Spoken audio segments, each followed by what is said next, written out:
कुणाच्या बी नादीला या रगेलच्या नादी लागू नको. तुला लय महागात पडल. मी आता एकदा त्याचं ऐकून घेतो.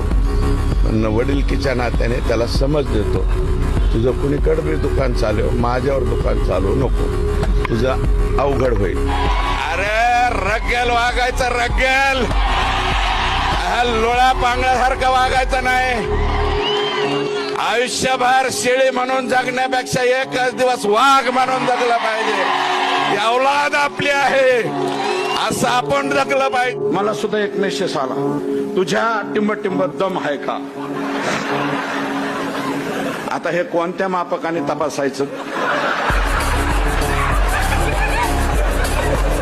सिंपल पेंडुलम आहे का? कोणतं यंत्र आहे हे तपासायला? पण हे औलादी कसले आहेत? हे असले पिलावळ कशी सांभाळता?